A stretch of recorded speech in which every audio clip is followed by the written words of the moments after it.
Hello friends, I am Pawan Kumar BTech second year student और इस video में हम लोग बात करेंगे ES 301 के सब्जेक्ट जो है एनर्जी एनवायरमेंटल एंड इंजीनियरिंग के मोस्ट इंपोर्टेंट क्वेश्चन के बारे में, वो भी best hand written notes with explanation के साथ। तो इसको हम बेसिकली तीन पार्ट में कवर करेंगे। पहले तो हम लोग डिजास्टर मैनेजमेंट को समझेंगे, साथ में ये शॉर्ट नोट्स में जो पूछते हैं हम लोग का फ्लड क्या है यानी बाढ़, और साइक्लोन यानी तूफान जो आंधी तूफान होते हैं, उसके अलावा अर्थक्वेक यानी भूकंप, ये तीनों पार्ट को कवर करेंगे। तो let's go. There question disaster management यानी पूछता है कि what is disaster management and right short notes on flood, earthquake and cyclone. तो सबसे पहले हम लोग डिजास्टर मैनेजमेंट का डेफिनेशन को समझते हैं। तो disaster management is the systematic process of planning, organising, coordinating and implementing measures to, पहला है prevent disaster, reduce their impact, respond effectively during emergencies, recover from disaster situation। Disaster management एक systematic process है जिसमें हम planning और organising और coordinating और implement करते हैं। कुछ स्टेप अपनाते हैं, जैसे कि पहला है डिजास्टर को रोका जा सके, और सेकेंड स्टेप में हम लोग बोलेंगे रिड्यूस देयर इम्पैक्ट यानी उनका इम्पैक्ट कम हो,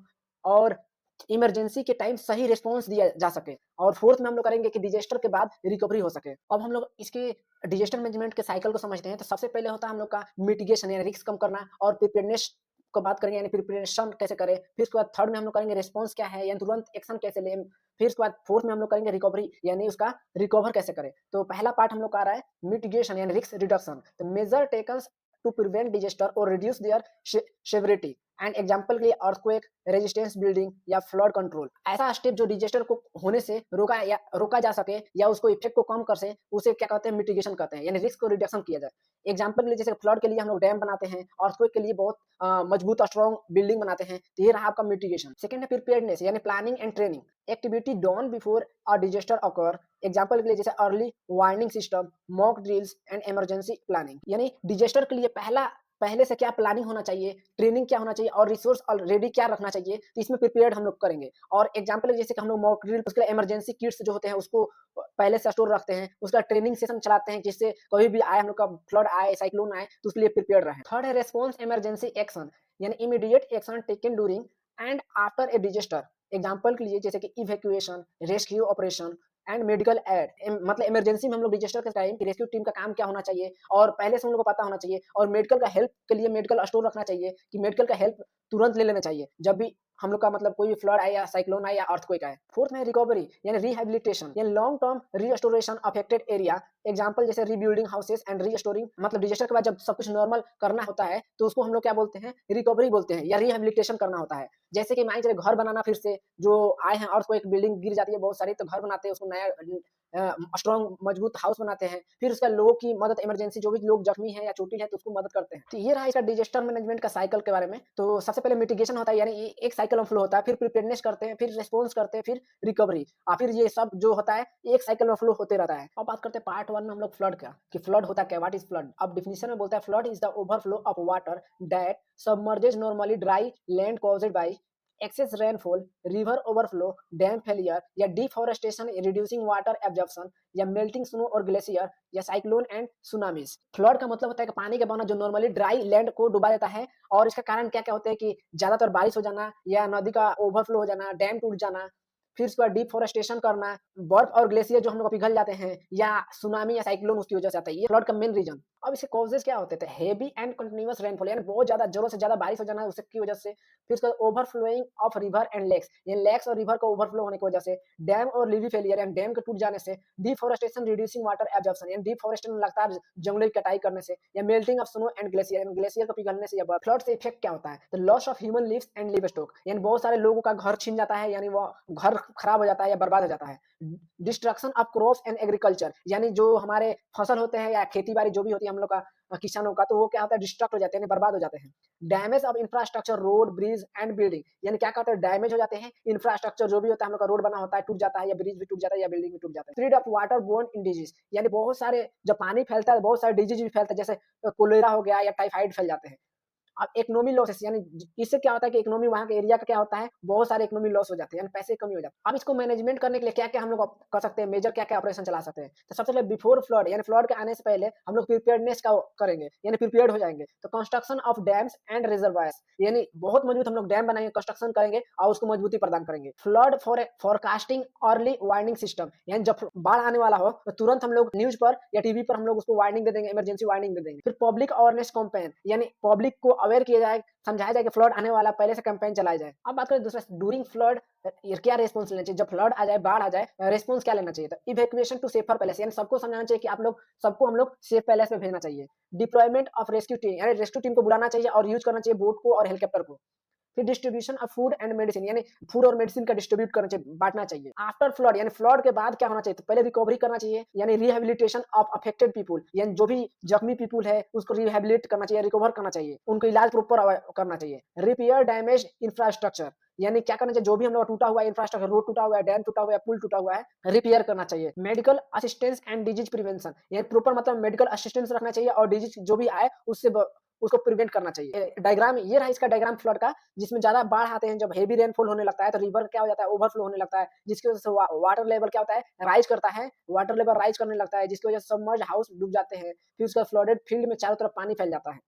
तो ये ओवरऑल एक डायग्राम है। अब हम लोग सेकंड पार्ट में करेंगे कि अर्थक्वेक क्या है, यानी भूकंप क्या होता है? तो earthquake is the sudden shaking of travelling of the earth surface caused by the movement of tectonic plates beneath of earth crust releasing seismic energy।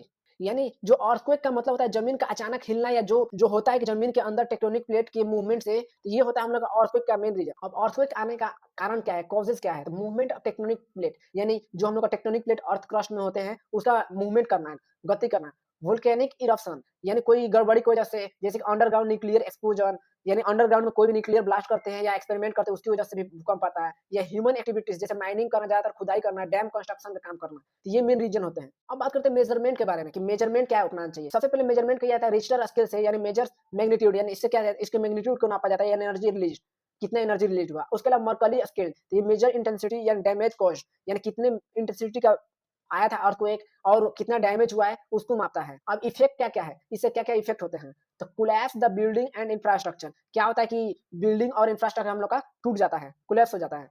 Loss of human lives, यानी जो आदमी होते हैं घरों में रहने वाले, मतलब घर टूट जाता है तो घर नष्ट हो जाता है। और ग्रुप रप्चर एंड लैंडस्लाइड, यानी क्या होता है? रप्चरिंग हो जाता है, और लैंड का क्या होता है? टूट जाता है, हम लोग का जो भी लैंड होता है, भूमि में दरार आ जाती है। Fire due to gas line rupture, यानी आग लग जाता है, किसकी वजह से? जब मान के चलिए भूकंप आ रहा है तो उसकी वजह से गैस जो पाइपलाइन है वो ब्लास्ट कर जाती है।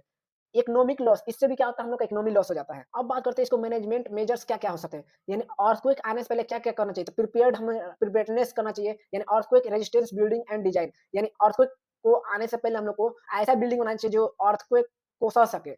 फिर पब्लिक एजुकेशन एंड अवेयरनेस, यानी पब्लिक को एजुकेटेड करना चाहिए और अवेयर करना चाहिए।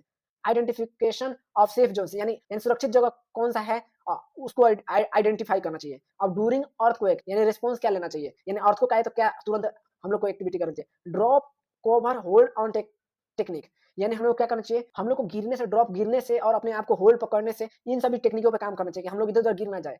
Stay away from window and heavy object, हम लोग को विंडो और हैवी ऑब्जेक्ट से दूर रहना चाहिए।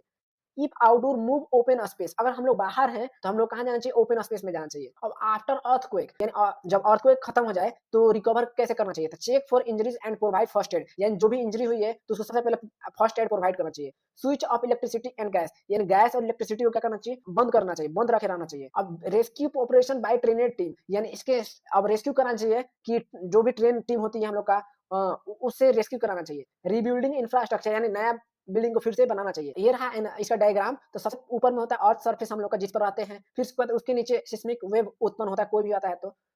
फिर उसके नीचे होता है एपिक सेंटर, जो पॉइंट ऑफ सरफेस जिसको बोलते हैं। इसको बोलते हैं हाइपो सेंटर, जो फोकस होते हैं। और सबसे नीचे में हम लोग का होता है टेक्टोनिक प्लेट का मूवमेंट, यानी फॉल्ट लाइन, जिसको पॉइंट ऑफ ओरिजिन इसको भी बोलते हैं।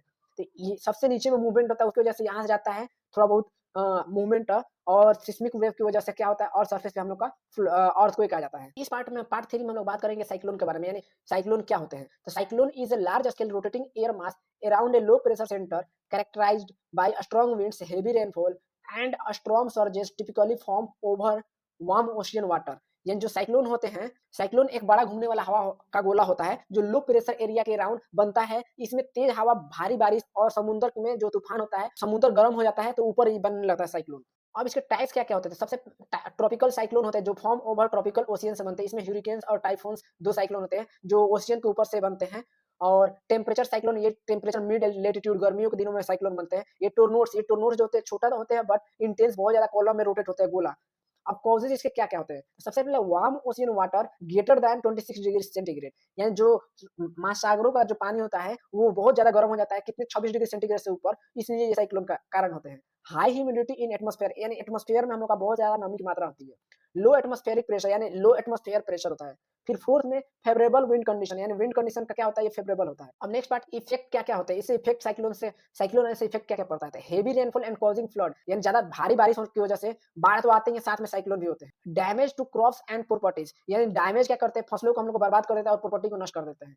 Loss of leaves and live stock, यानी हम लोग रहने वाले जितने भी हैं घर और बिल्डिंग, ये सबको वेस्ट कर देते हैं, नष्ट बर्बाद कर देते हैं। Storm surge flooding coastal area, disruption of communication and power, यानी डिसरप्ट करना, कम्युनिकेशन नहीं करना और पावर नहीं। अब इसका हम लोग को मैनेजमेंट एंड मेजर्स क्या करना चाहिए? तो बिफोर साइक्लोन, साइक्लोन आने से पहले क्या-क्या प्रिपेयर्डनेस करना चाहिए? Cyclone tracking the early warning system, यानी साइक्लोन आने से पहले ही हम लोग को क्या करना चाहिए? वार्निंग देना चाहिए न्यूज़पेपर के माध्यम से और बहुत सारे। कंस्ट्रक्शन ऑफ साइक्लोन शेल्टर, यानी ऐसा जगह बनाना चाहिए, कंस्ट्रक्ट करना चाहिए जहाँ पर साइक्लोन आने से पहले हम लोग आराम से रह सकें। Evacuation plans for coastal area, यानी कोस्टल जो भी एरिया होता है उसके लिए पहले से प्लान बनाना चाहिए। और माइंड चाहिए ड्यूरिंग साइक्लोन, यानी साइक्लोन आया हुआ है तब क्या रिस्पॉन्स लेना चाहिए। Stay indoor in the safe structure, यानी हम लोग को अंदर घर के अंदर सेफ रहना चाहिए, सेफ स्ट्रक्चर में। कीप इमरजेंसी किट रेडी, यानी जो भी हम लोग के पास इमरजेंसी किट होगा साइक्लोन के लिए उसको रेडी रखना चाहिए। लिसन वेदर अपडेट, यानी वेदर जो भी अपडेट हम लोग का आता है, फोरकास्टिंग होता है, ये न्यूज़पेपर से आता है तो उसको सुनना चाहिए। आफ्टर साइक्लोन रिकवरी क्या करना चाहिए? तो डैमेज असेसमेंट, यानी डैमेज जितना भी हुआ असेसमेंट उसको सही करना चाहिए। सर्च एंड रेस्क्यू ऑपरेशन, यानी सर्च करना चाहिए और रेस्क्यू ऑपरेशन चलाना चाहिए। रिहैबिलिटेशन एंड रिकंस्ट्रक्शन, यानी फिर से उसको रिहैबिलिटेट करना चाहिए, फिर उसके बाद रिकंस्ट्रक्शन उसको फिर से बनाना चाहिए। अब इसमें गवर्नमेंट का रोल क्या होता है इसमें आने से साइक्लोन के? तो role of government and agencies क्या होता है? एनडीए में नेशनल डिजास्टर मैनेजमेंट अथॉरिटी, इसका पॉलिसी क्या होता है? पॉलिसी मेकिंग एंड कोऑर्डिनेशन, यानी ये क्या करता है कि ये कोऑर्डिनेट करने के लिए पॉलिसी देता है, पॉलिसी बनाता है और कोऑर्डिनेट करने के लिए टीम देता है। हम लोग का कोई भी रेस्क्यू टीम होता है वो उन्हीं के थ्रू आते हैं।